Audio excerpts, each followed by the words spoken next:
அடுத்து இடமாற்றம் நவம்பர் மாதம், அடுத்த நவம்பர் மாதம், வருகின்ற நவம்பர் டிசம்பர் மாதங்களில் இடமாற்றங்களை நீங்கள் எதிர்பார்க்கலாம். மாணவர்கள் மிகுந்த கருத்துடன் படித்தால் மட்டுமே நல்ல மதிப்பெண்களை பெறுவார்கள்.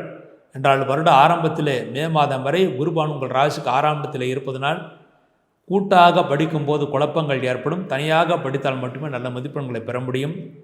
விவசாயிகள் அருகில் இருக்கின்ற வேளாண் அரங்கத்திற்கு சென்று எதை பயிரிட்டால் நல்லது என்று தெரிந்து அதை பயிரிட்டால் மட்டுமே நல்ல மகசூல் பெற முடியும்.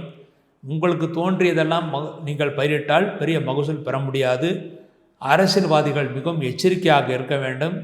எந்த அணியில் இருக்கிறோம் என்று தெரிந்து கொண்டு பேச வேண்டும். உங்கள் பேச்சே உங்களுக்கு பிரச்சனைகளை ஏற்படுத்தி கொடுக்கும். என்றால் வாக்குஸ்தானத்தில் ராகுபான் இருப்பது தேவையற்ற வாதங்களில் ஈடுபடுவீர்கள். அதன் மூலமாக அரசியலில் சிறு பின்னடைவு ஏற்பட வாய்ப்பு இருக்கிறது. ஆகவே அரசியல்வாதிகள் மிகவும் எச்சரிக்கையாக இருக்க வேண்டும். வயதானவர்கள் இந்த வருடம் மே மாதத்திற்கு பிறகு, அதாவது ஜூன் மாதம் முதல் அக்டோபர் மாதத்திற்குள் நீங்கள் தேவஸ்தானங்களுக்கு யாத்திரைகளை செய்யலாம். அதன் மூலமாக நல்ல தரிசனம் கிடைக்க பெறுவீர்கள். அந்த தரிசனத்தின் மூலமாக உங்களுடைய குடும்பம் உயர்வை ஏற்படுத்தி கொடுக்கும்.